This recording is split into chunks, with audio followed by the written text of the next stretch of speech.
Welcome to UK Fashion in Japan in conversation with Jonathan Anderson. Today, we're here thanks to the generous support from the UK Department for International Trade and in collaboration with Bunka Gakuen's International Institute for Fashion in Industry and Academia. Today, we will be discussing what Britishness in fashion really is and the similarities and differences of the UK and Japan fashion industries. We are joined by two very special guests, Mr. Jonathan Anderson, the creative director of JW Anderson LOEWE, who's joining us from Paris, and Ms. Saori Masuda, the fashion director of Vogue Japan and our MC for today. She'll be leading our discussion. And also 5 Bunka Fashion College students from different courses throughout Bunka's educational program, who will bring their opinions and unique perspectives as the future leaders of Japanese and global fashion. My name is Jordan Kaneshige from CPR Tokyo, one of the organizers of today's event. I'm also a Bunka graduate myself, and I will be your co-host. So without further ado, I'd like to have our special guests introduce themselves. I'm sure most of our audience has heard of you, Jonathan, but would you mind giving us a short self-introduction for those who may be hearing you speak for the very first time? I'm Jonathan Anderson. I am the creative director of my own brand, which is JW Anderson, which I started many years ago. And I am the creative director of LOEWE, which is a Spanish luxury brand, which is based in Paris and is owned by LVMH. Thank you so much, Jonathan. And Saori, may I ask you to do the same? Yes. My name is Saori Masuda. I work for Japanese Vogue as a fashion director. So, shall we start? Yes, I leave it to you. Okay, thank you. So, let's talk about the British fashion. What do you think about British fashion? What is British fashion for you? Tsubasa? Okay. Hi, I'm Tsubasa from Intensive Garment Creation course. For me, my image of British fashion is really connected to music culture, especially rock, because a few styles are inspired from bands from UK. For example, the mode style are inspired from the Beatles, Rolling Stones, and the other punk rock style are inspired by Sex Pistols. What about you, Asa? Hello, I'm Azusa. I'm major in Creative Design Advanced Diploma course. Personally, I really have the image of tailoring, highly skilled tailors, Savile Row, like the unique heritage of England or UK. So it really connected to the attitude, I think, like British people, in my mind, they are cool, they're laid back, they have the confidence. So that is my image of British fashion. Right. Yeah, me too. What about you, Jonathan? What is my viewpoint on British fashion? Yes.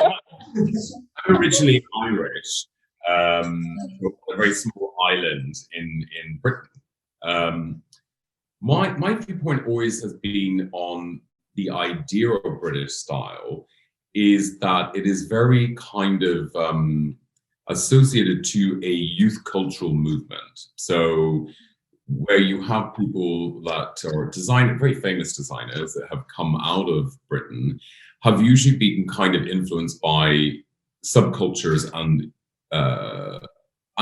youth culture that has happened within history. So if you take, for example, punk, and you end up with people like Vivienne Westwood, which then in turn then inspires a next generation like John Galliano.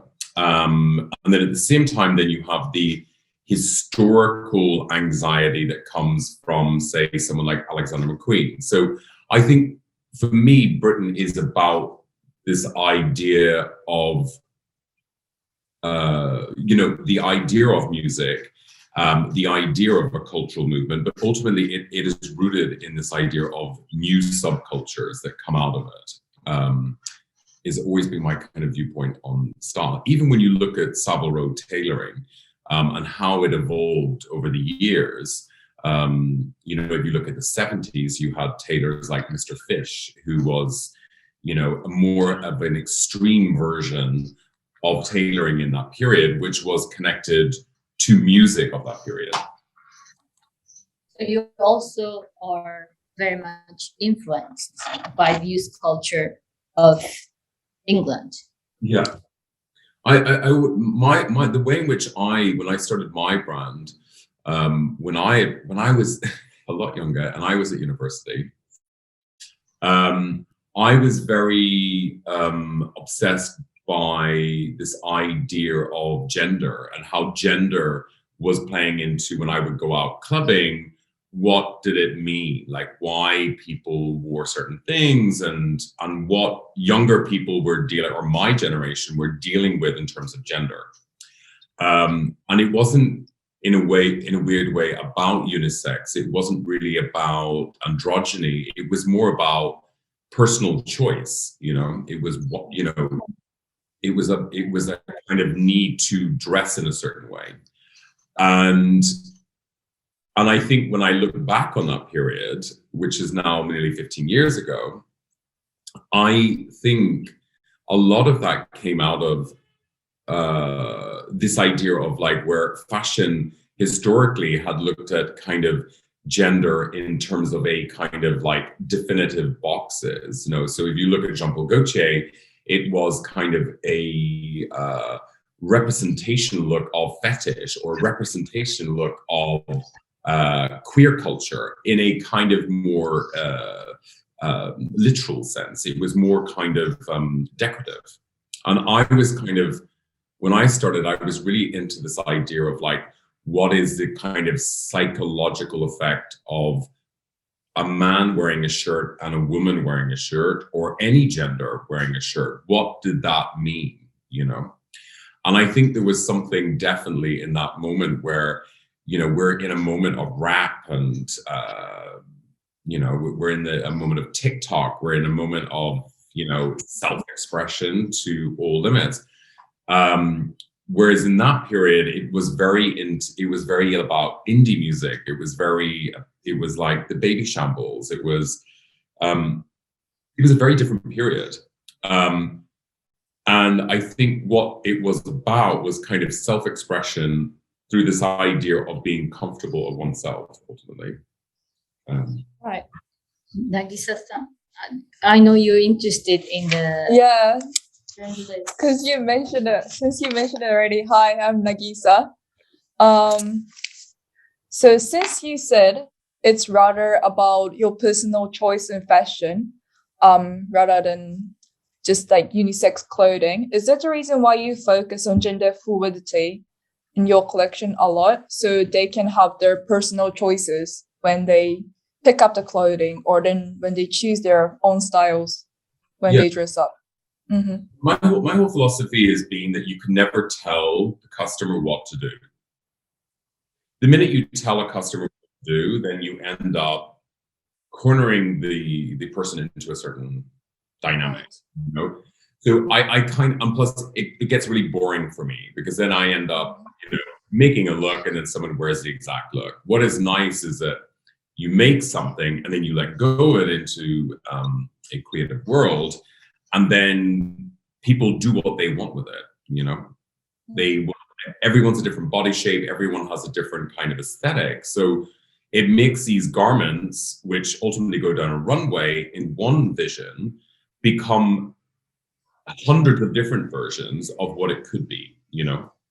And that's where I think you end up finding new ideas, actually, because ultimately you see the clothing is worn in different ways, or you might see a different person wearing it that inspires you to the next collection.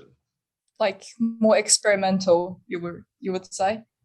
Yeah, no, I've always been about extreme. You know, I believe there has to be a purpose for doing a fashion show. I think there has to be a purpose to design something. I don't believe everything has to be commercial, because if we make everything commercial, then we don't get experimentation. But I understand the logistics that you have to run a business. You know, I work for a very large company, and responsibility to make sure that a business grows. So I think it's about a precise balancing act of finding newness, but at the same time not alienating the consumer. Right. Thank you so much. So I know that the craftsmanship is a very important element on your creation. Does the UK, especially craftsmanship, affect your design? Yes and no at the same time. My relationship with craft actually comes not from fashion. It comes from ceramics. It comes from textile. It comes from basket making. It comes from very kind of primitive things, which in a weird way, I have more synergy with Japanese culture in terms of craft than I would say with British culture. And I say this in a being someone who is British and being someone who loves Japanese culture. What I love about when I look at Britain, we historically had a lot of craft. We had some of the most amazing mills that were making suiting fabric. We had amazing denim making. We had a lot of amazing knitwear, basket making, all these different things. And over the last 100 years, since the, or more than 100 years since the Industrial Revolution, Britain has contracted in craft, There has been a kind of resurgence in making, but some of the most amazing things that we did have no longer exist. Which, we do as much as we physically can in Britain that we can find. So we do a lot of hand knit, whatever mills are left, we use. We use small factories and things like that. But when I look, for example, at Japanese culture, there is a protection in craft as much as there is modernity. I remember one time when I joined LOEWE, I always wanted to go to Hamada's house, who is a very famous ceramicist, or a family of different ceramicists. And in the very beginning of the 20th century, Bernard Leach, the British ceramicist, goes to Japan to meet Hamada, and they collaborate together and they learn from each other, a British man and a Japanese man.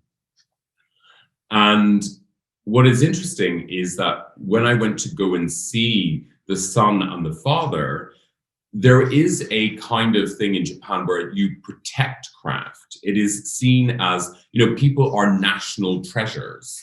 In Britain, we don't have national treasures. In Japan, there is, we have like CDs and OBEs and things like that we give out to people who do amazing things. But this idea that the ceramicist can be just as important in society as the athlete is very interesting. It's like a generational protection thing. When you look at tea ceremony, or you look at the tea bowl, for example, which is a very simple vessel, you have families that have been making them for more than 14 generations.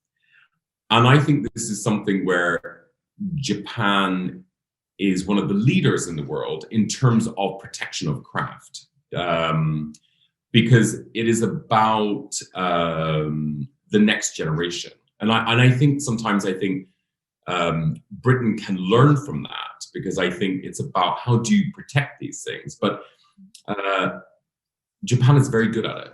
It's one of the most amazing, when I go to Japan, when I haven't been in since the pandemic, I always come back with bags of stuff, because I meet so many amazing craftspeople who are making tablecloths, or making ceramic, or making woodwork, or lacquer work, or even when I go to kind of like, even I've been to like markets where young designers are like redoing denim, and I'm kind of like mesmerized, because there is such this like precision in the make. And I think fashion is about the make. It is about the craft. It is about how you conceive an idea. So Japan is very lucky at that, which is in a weird way it's kind of contradictory in terms, say, for example, in Japan, in terms of architecture, where I think when you look at Tokyo, for example, they will rip a building down and they will build a new building. There's very little old buildings left in Tokyo. So there is a reinvention thing. And in a weird way, craft is reinvented but protected. So technology is involved to make things more interesting, but Japan is willing to look after the past ultimately. So yeah. I find that really interesting because a couple of years ago, I did an interview with Makiko Minagawa from Isemiyake. She's the textile designer there. And she said something very similar, that the idea of tradition becomes tradition because there is evolution and transformation there that leads to new ideas and allows it to last that long. And I think that connects to the idea of the evolution with the buildings. There has to be that evolution. I think that's something that Japan really takes to heart when it comes to building that tradition. But I know that Azusa had some questions about the tradition as well, and like how that connects to your design. Yeah, so you really put the idea of craft in your design. Is that something you were influenced by the British culture or even Japanese craftsmanship? Or is that something like included in your brand's concept? Because I saw your very first collection of J.W. Anderson was like, I saw some really black, dark, regular fit clothes, whereas now you do some bright colors, like the image of ceramics, the ideas of craft. So did it evolve with the time? Yeah, I think the joy of being a designer is that you get old in it and your eye becomes different. In the beginning, the way in which craft was used in the beginning is I was very obsessed by Aran knitwear, which was made where I grew up in Ireland. And I did a lot of things which were very simplistically, but very complex in terms of craft.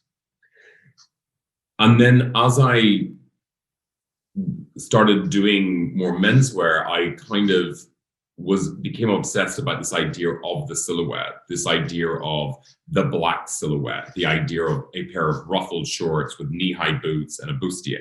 It became about ultimately using a singular material to create something. I think it wasn't really until I joined LOEWE and I was trying to work out how to take a nearly 200-year-old brand, reinvent it, but at the same time, talk to a younger demographic. And I've always been kind of obsessed by the idea of making things. I think I could watch videos of making things all day, no matter if it was a car or someone making a ceramic bowl or someone baking a cake. I like this idea of the process. And I really thought, like, how do I make the process sexy to a younger generation? Like, how do I make young people be like, actually, it's really exciting to knit a jumper or to cut things out to make something or have the kind of desire to use their hands. And I think that's what my whole thing is with craft. Why I put it into my work is ultimately, as designers or creative people or as humans, we love the idea of using our hands to make things, and it is something that no matter, a lot of people will say to me, well, I'm not a creative person. But ultimately, when you use your hands, you become creative, you are able to do different things. So my whole thing is that, like, even in your own home, you are creative with your hands, because what you do is you move objects around the room to make you feel better, or to not make you feel better. Or some people have very tiny bedrooms. Some people don't have very tiny bedrooms. But in the end, we have to make a bed, which for me is a creative act, you know? And I think that's why it's so important in my clothing, because I think it's the human part. I think craft is the human part of in a commercial world, ultimately. Right. Mark? Yeah. I'm Mark. I'm a first year garment creation student here at Bunka. And I think British fashion specifically, and then more generally, any creative process is this sort of conversation between the old and the new, and the history and the new innovation. And so what I wanted to ask you is how you, when you sit down to design something, or when you sit down to plan out a vision for a creative work, what your process is with sort of tying together this old historical tradition of doing things, and then sort of these new innovations. Because if you rely too much on the historical elements, you can get stagnant, right? And if you innovate, too crazy, there's also this, you have to count on the fact that people will be interested in what you're doing, and that it will relate to the customer. So yeah, I wonder what your process is like when sort of sitting down to weigh those two elements of creative work. I think the way in which I kind of deal with the past and the present, or the future, is, I think it's like a kind of weird balancing act, I always think that ultimately we live in a world that has got different things that are out of our control that fundamentally make creativity happen. So, and those things can be repetitive in every 100 years, So even if we look at, say, for example, the 20s, over the last 2 years, have found the 20s very interesting, because I think it relates very much so to where we are today. So there, you kind of delve backwards to kind of learn what they learned in that part, and how does new materials or things advance that. And that's more kind of like, the kind of roaring 20s, this idea of loose clothing, the birth of jersey, the birth of silk and the flapper and beading and minimalism, ultimately came from a pandemic, which, was where clothing was a lot heavier, a lot more wool oriented. And the reason why clothing became looser is ultimately because of hygiene. It wasn't really to do with like designers being like, we're going to do this. It was through a necessary need. So I think there is moments where, fashion has this amazing ability to relapse on itself and reinvent itself at the same time. And I kind of love doing it. Like, I kind of love, like, in a collection, to have something incredible. You take an historical reference and then you kind of destroy it at the same time. You kind of morph it into something. I did a collection before the pandemic, or maybe 2 collections before the pandemic, where I was kind of obsessed by dresses that kind of went outwards, and there was different moments of this. You had Poiret, who had kind of visited this in the 20s. In the 1700s, you had it in France, where it became incredibly wide. And I like this idea that you would show the construction. So it became like sexualized. So it became about seeing the knee-high boot through the dress. So it became about more of a voyeur onto this. But I think what I find to not kind of digress and kind of, I'm not very good at answering questions in a very straight line.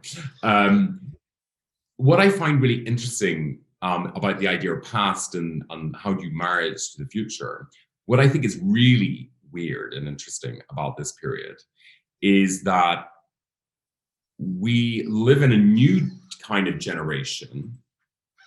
I never experienced this when I was designing fashion.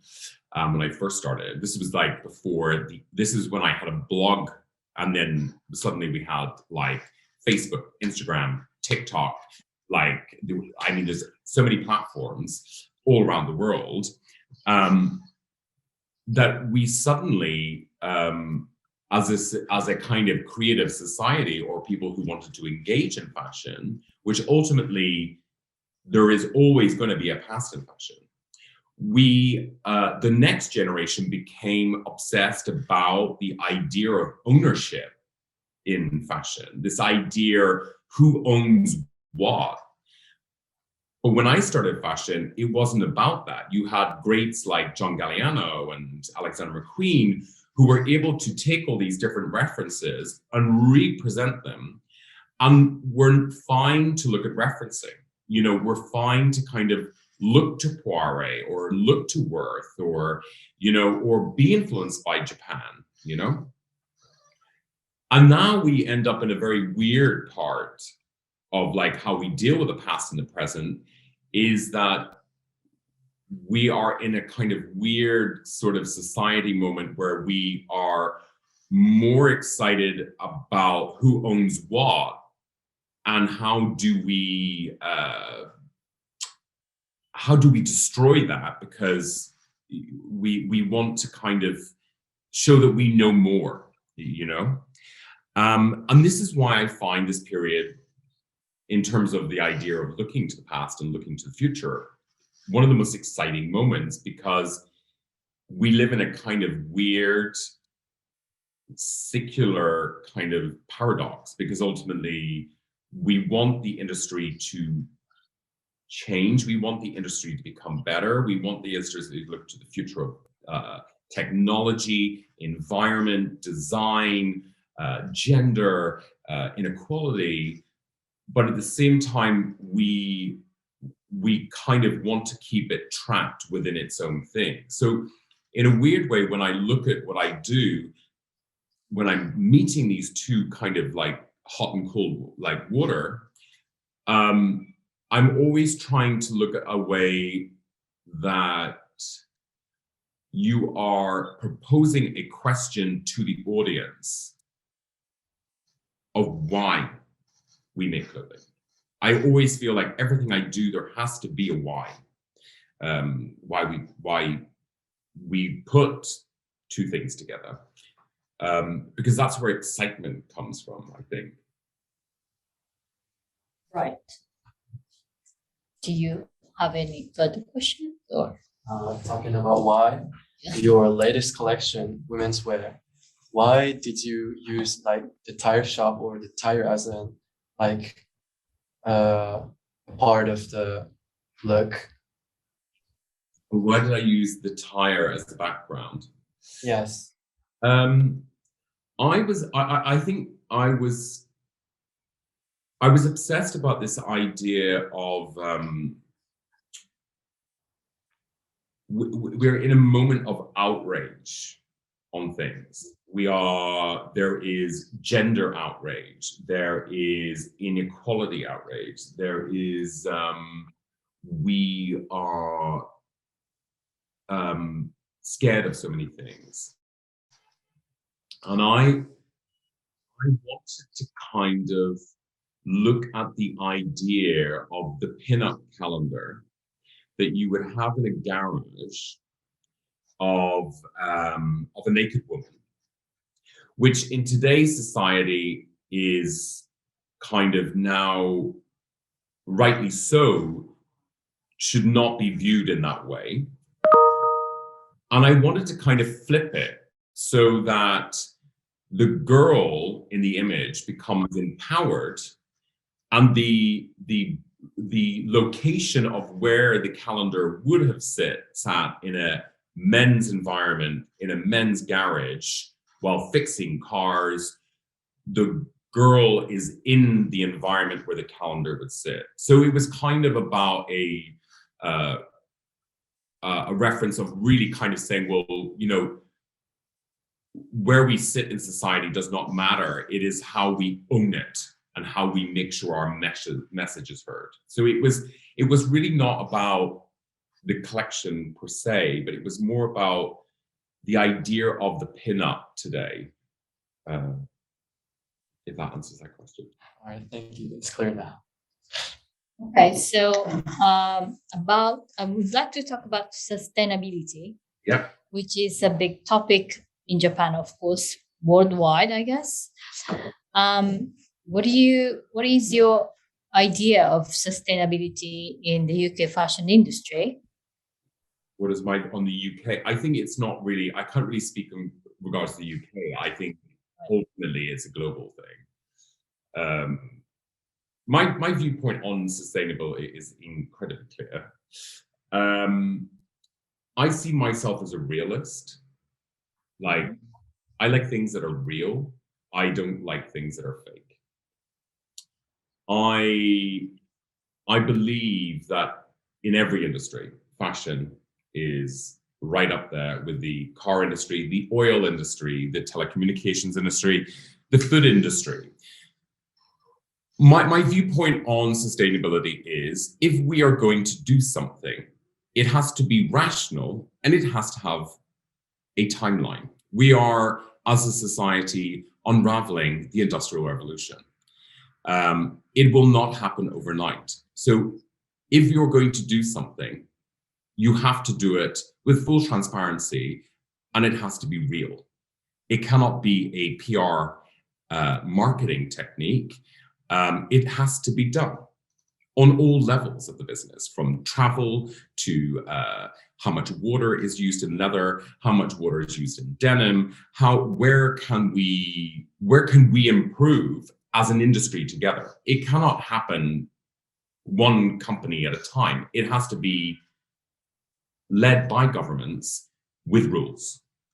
Because if we don't do it, there will be no one to sell to. Like, this is the reality of sustainability.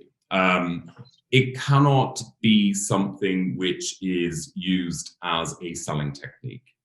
This is my biggest belief. I think it is a fundamental. But I believe that it cannot happen overnight. I don't think, as the saying is, Rome was not built in a day. We are fundamentally going to have to reconstruct the entire industry from the ground up. So it is better to do that all together than working against each other, And we have to be realistic as well, because we have to balance many different things within this, I think, for example, we have to think of employment is one massive thing that is happening in the world that the clothing industry is involved in. It is a huge employer. No matter if it's stores or it's the factory or it's the design studio or it's the mill or the button factory, all these things are huge employers.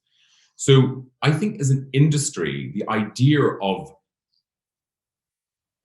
the responsibility to the environment itself is paramount in design, because that is what the world needs. It is like when the world tells you something, the modernity is in that. We just have to unravel a system that has been built over the last 100 years. And it is this unraveling. If we work collectively together, then we can get somewhere. If we don't work collectively together, we get nowhere. And I think this is, inside both brands, we do everything that we physically capably can do within it. We're not perfect. I kind of feel like a lot of people pretend that they're perfect, but they're not, do you know what I mean? And so my whole thing is, with sustainability, it is about being a realist who is constructive. You have to be constructive in this, and it is, I think this is where I think we will get further in fashion if we all kind of work together on it, because it's I need the raw material and I need the factory to be able to produce the raw material to be able to use. I need to make sure that there is a cost implication, because I think a lot of people's answer to it is ultimately there has to be we don't want clothing to be an alienating thing, which is about saying, well, you can't afford it, because that really is not the point either. So I think, as every single industry, I think fashion is very easy to kind of point the finger at very quickly, because we are about glamour, we're about celebrity, we are about excess, we're about glossy images. And I feel like it's easy to kind of like pigeonhole non-success, instead of kind of saying, we should celebrate every single positive thing that's happening, and then say, but we have still got 99% to go, but we will do this together. And then I feel that we get somewhere exciting.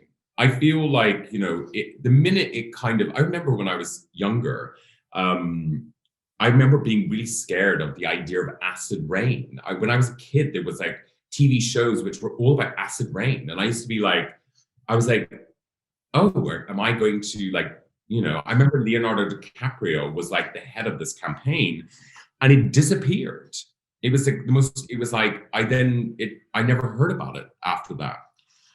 We are now in a humanitarian crisis, So we have to, but at the same time, I want to be able to be creative and do my thing and be an individual, but at the same time, I need the environment to be able to work in.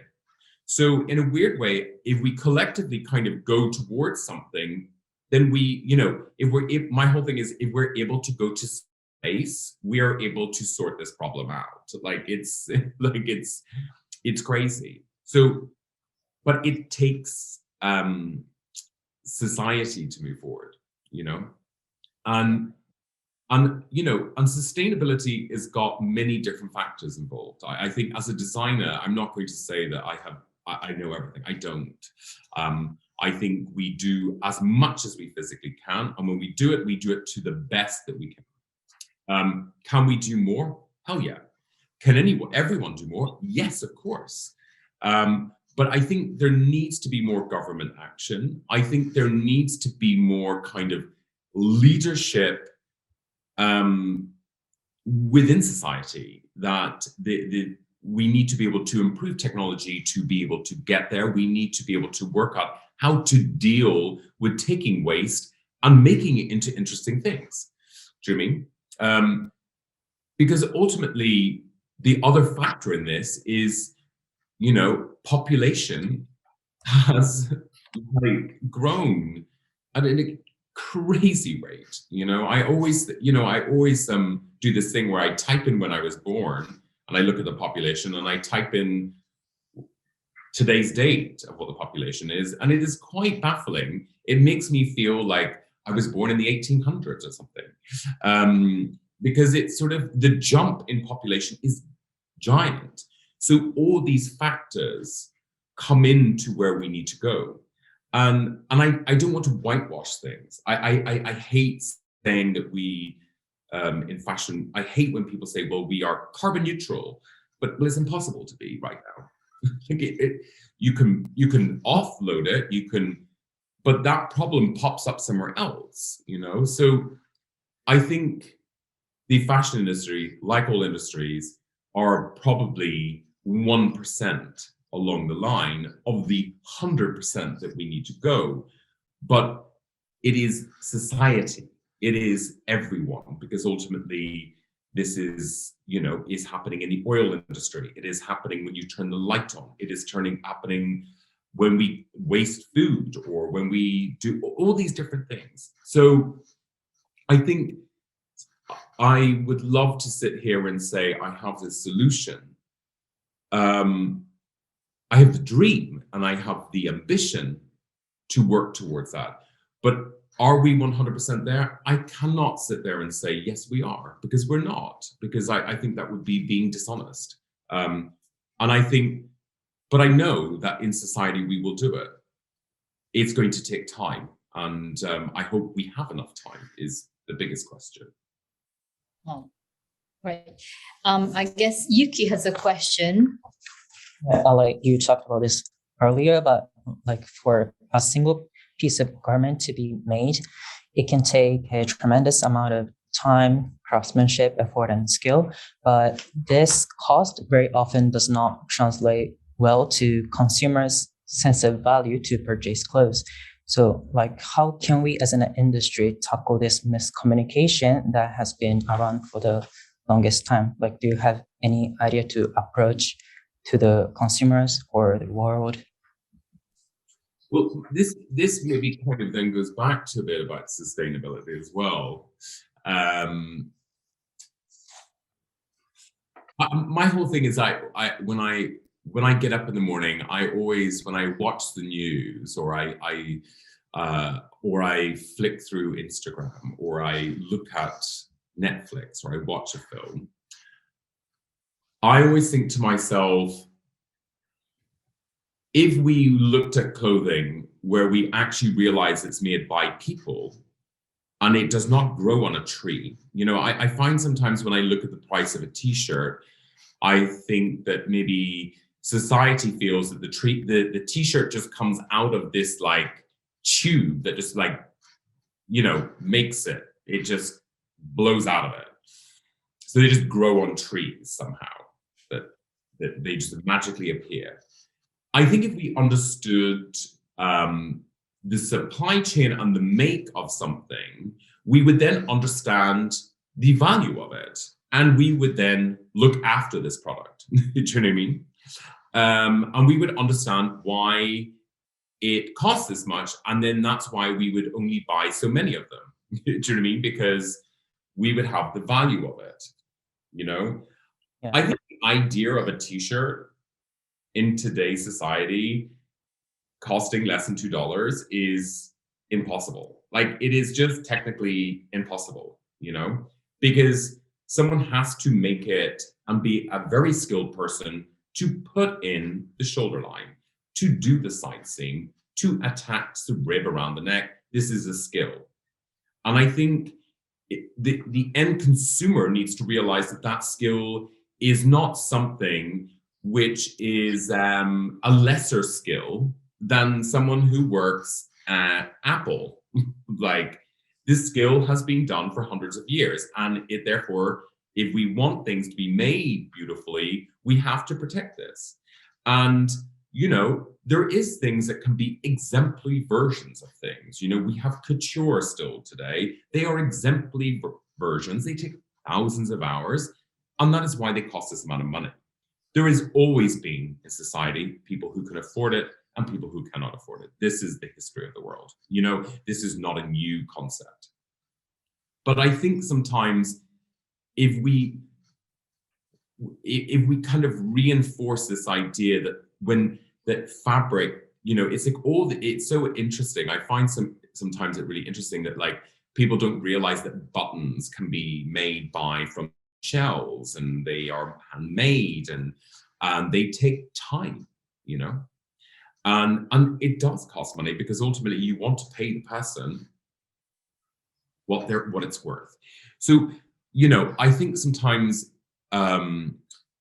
we are able, weirdly, in fashion to kind of say, well, why should something be this price? But we don't question that in the art world. You know, we don't say, well, why is the painting 1.5 million? You know, why is it that? You know, and I feel like sometimes we and I can be just as bad. Sometimes I just value the idea of fashion compared to art, but ultimately the idea of the clothing itself is a kind of an amazing thing. It is something that we have been doing for centuries that is which you can tell the period you're in.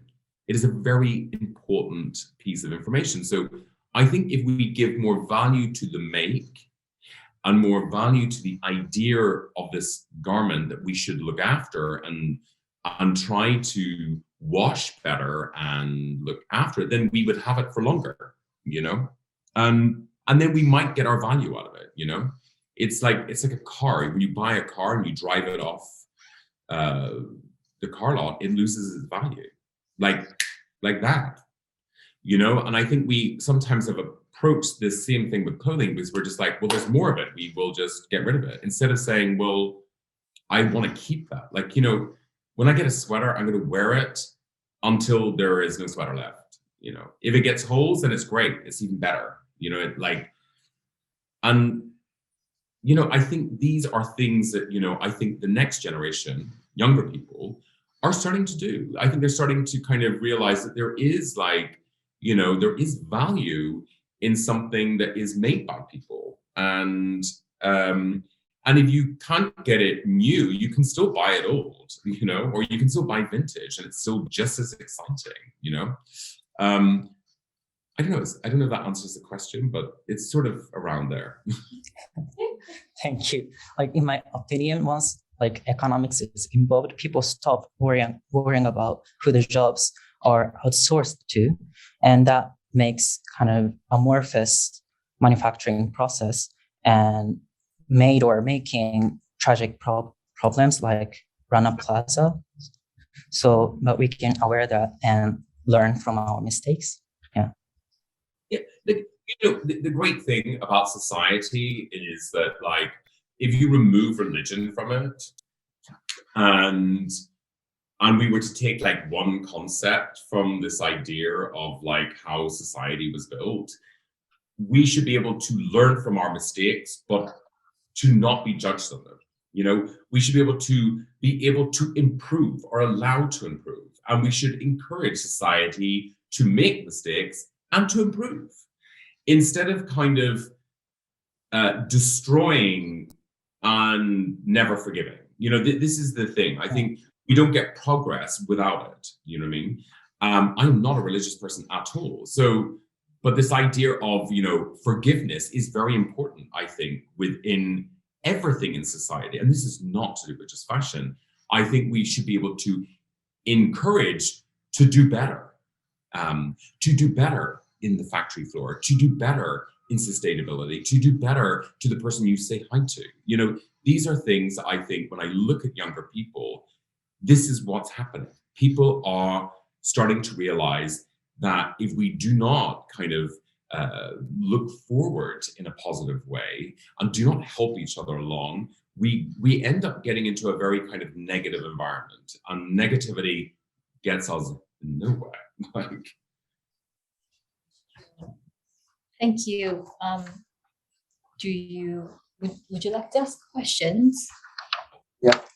So Jonathan, do you feel there are opportunities for Japanese fashion students to work or start a brand or company in London?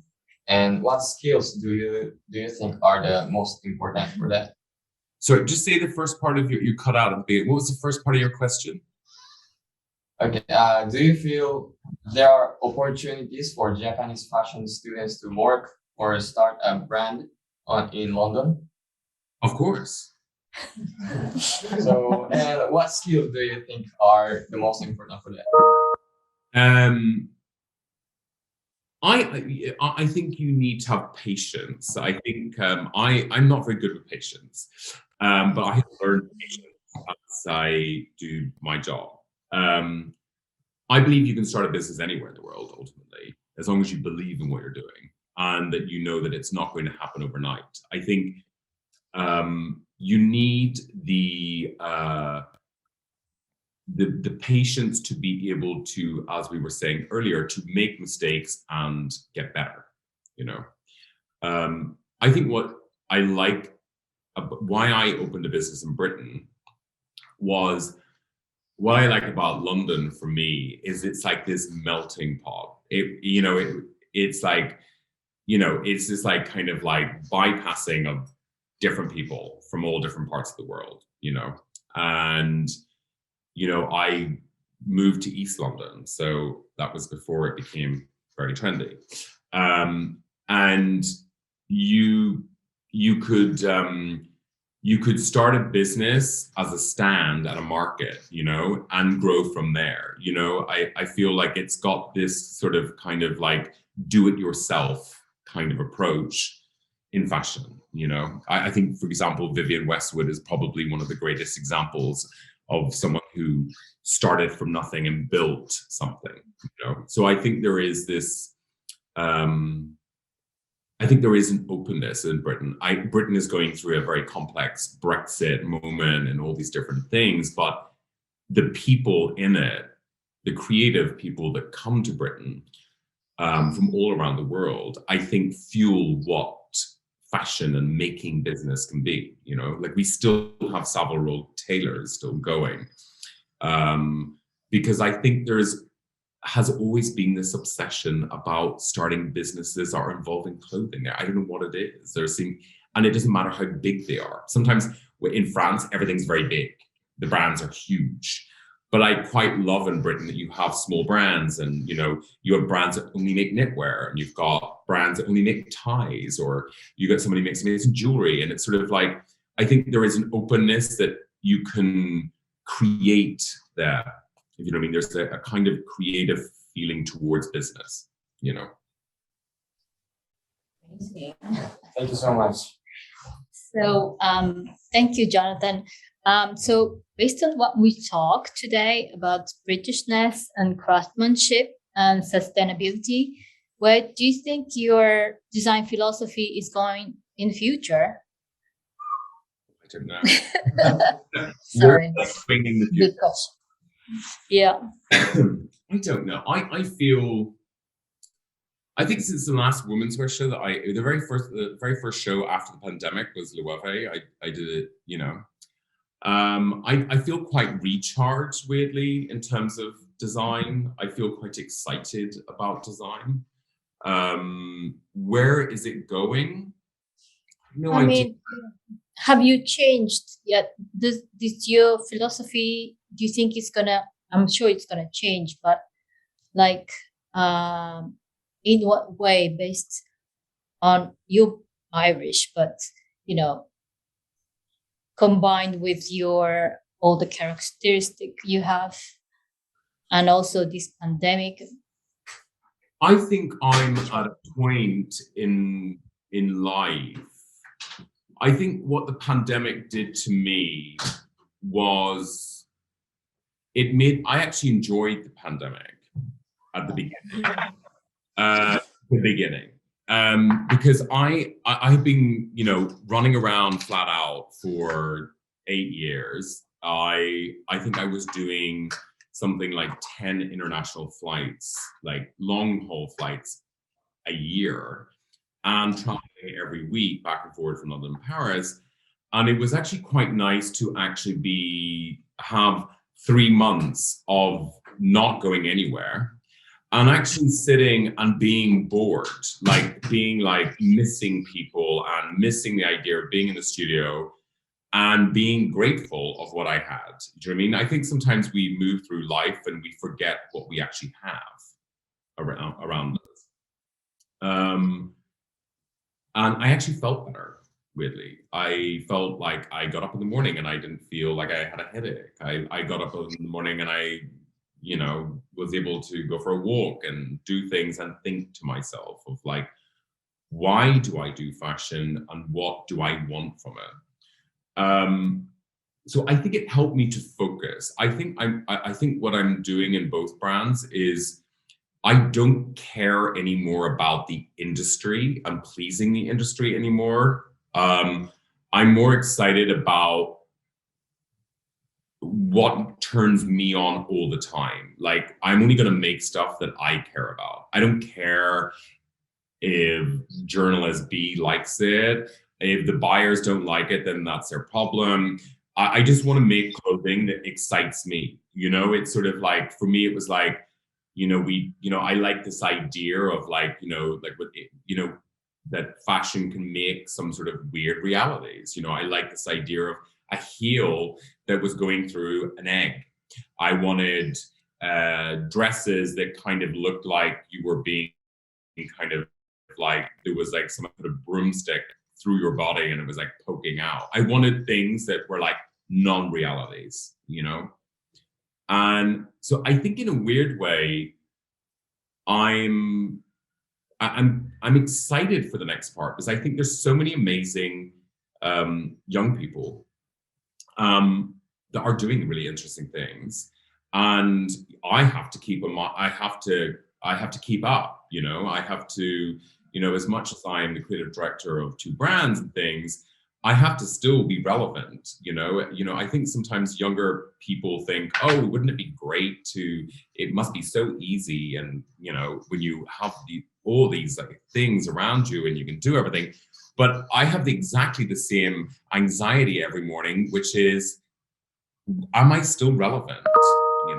Can I still speak to a different generation? You know, can I, like my sister is younger than me. Can I still entice her with what I do? And I think in a weird way, that's what I'm excited about, is being able to forget who I am and be able to kind of like be curious about other things. I think the biggest advice that I could ever give to anyone creative who wants to work in any creative field is that if you are not curious, then stop.